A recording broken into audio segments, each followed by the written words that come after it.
Carole Walker on Times Radio. Now, the Israeli army says it's carrying out a precise and targeted operation at Gaza's largest hospital. Witnesses have told The Times they've seen tanks in the grounds of the Al-Shifa hospital and soldiers entering the emergency department. Israeli military and intelligence from Washington have said that Hamas is using tunnels underneath the health centre as a command base. Well, Jason Greenblatt is the former White House envoy to the Middle East and a former special representative for international negotiations and joins us now. Good evening to you, Jason. Hello, thanks for having me. Well, really good to have you with us. What do you make of this Israeli operation that actually seems to be extending inside the Al-Shifa hospital? Well, it's never comfortable for people to see an army go into a hospital, but unfortunately what we see time and time again is Hamas, this terrorist group, uses civilians and civilian infrastructure for their murderous ways. Israel believes it has intelligence that shows Hamas is operating out of the hospital or under the hospital, within the hospital, and I think they have no choice but to try to go in and see what they could find and catch Hamas members, maybe free some hostages.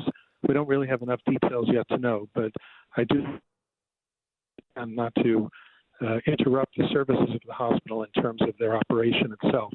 That's separate, of course, from loss of power, water, and fuel. Yeah, the Israeli military has published a video.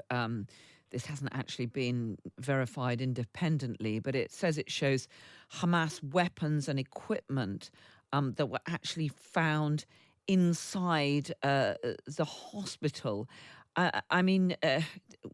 We're hearing about that, and at the same time, seeing some heartbreaking pictures of some of the premature babies there, wrapped in blankets because of the shortage of fuel and so on. I mean, it is a desperate situation inside this hospital, isn't it?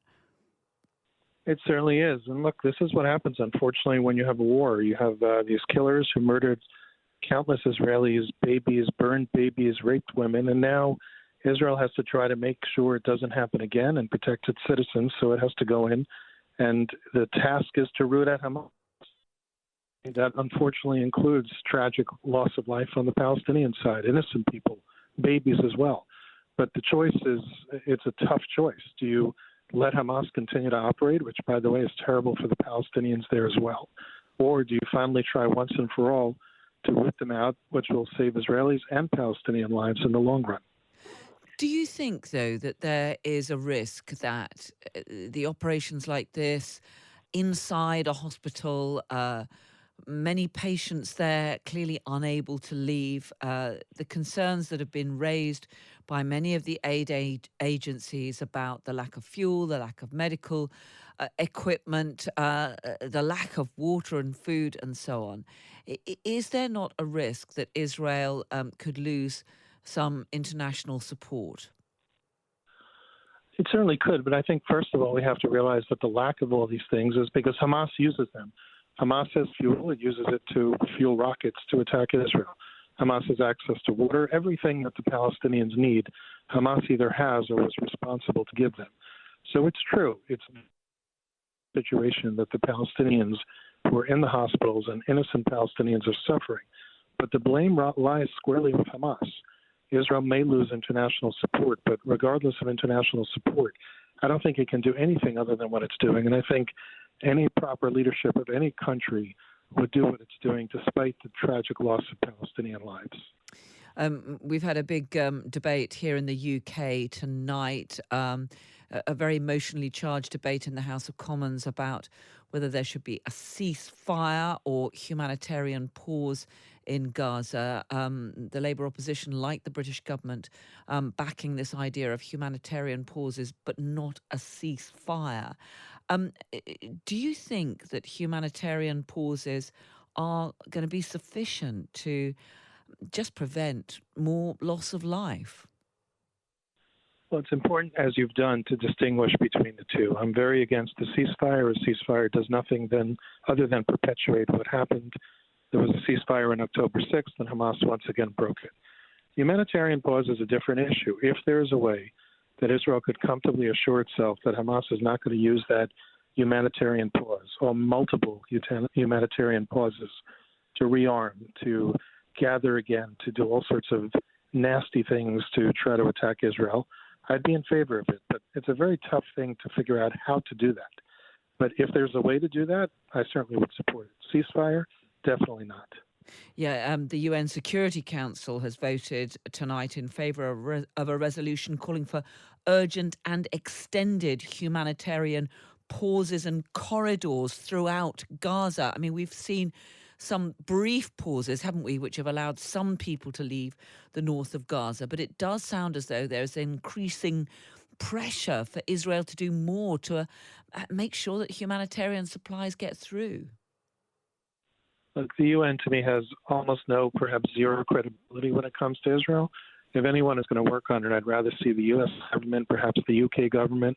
Both have been staunch supporters of what Israel has to do to try to figure out with the IDF how can they create these humanitarian pauses and corridors in a way that protects Israel, doesn't let Hamas take advantage of them, and at the same time helps innocent Palestinians. If the right minds are there and fair minds, which I don't include the UN in that statement, but I certainly would include the U.S. government and the UK government, can work closely with the Israelis to figure it out, that would be very helpful. I just don't know if it's possible. I'm not a military analyst. Israel has made it clear that this military operation has quite some way to go, that it could continue for not just weeks but months. But there was also this comment from President Netanyahu talking about how Israel would have to continue to have security control over Gaza. I mean, what do you think the US sees as the future for Gaza once this military phase comes to an end, which it must at some stage? So the peace plan that we released under President Trump dealt with this very issue, that Israel would need overriding security control over whatever was created for the Palestinians. You could call it a state, you could call it a quasi-state, whatever that would have become. And it's for this reason. We understood that Hamas and other terrorists basically use supplies that are meant for the population to create terrorism, to foment terrorism, to kill Israelis. I don't know exactly what was in Prime Minister Netanyahu's head, and I think whatever it was definitely was not positively received by Secretary Blinken, the Secretary of State of the United States. But I think one way or the other, a very reliable partner will need to oversee security there. It cannot be the Palestinians themselves. It cannot be a UN organization. So there, too, I think calm, cool heads will have to sit down and figure out how Israel could assure itself that Hamas or Hamas 2.0 isn't going to regroup and recreate a city or a statelet, if you will, of terrorism as it's done time and time again.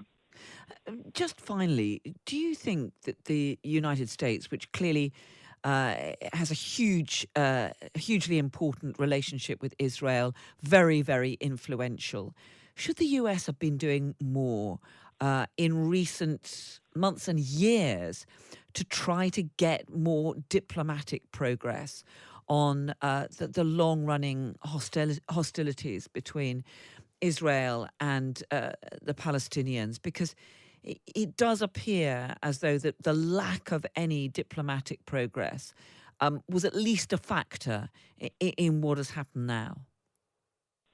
I can't speak to the time before President Trump. I could speak to my time in the White House, President Trump's time, even President Biden's time. There's no pressure that one could put on Israel to create a peace deal when you don't have Palestinian leadership who's willing to negotiate in good faith, and when you have Palestinian leadership that's bitterly divided. You have the Palestinian Authority that rules from Ramallah, and you have the terrorist, the murderous terrorist Hamas, who wants nothing other than to destroy Israel. So I think in theory it sounds nice, right? But in practicality, I don't think there was anything anyone could have done until now. Now, that may change. If Israel's successful, if they take out Hamas, and if Palestinians get good and new and rational leadership in Gaza and potentially eventually in the Palestinian areas of what I call Judea and Samaria, what your listeners may refer to as the West Bank, yes, it's certainly possible. But I don't think any American leader has failed for lack of trying. Jason Greenblatt, former White House envoy to the Middle East, former US Special Representative for International Negotiations. Really good to speak to you tonight. Thank you so much for joining us. Thank you for having me.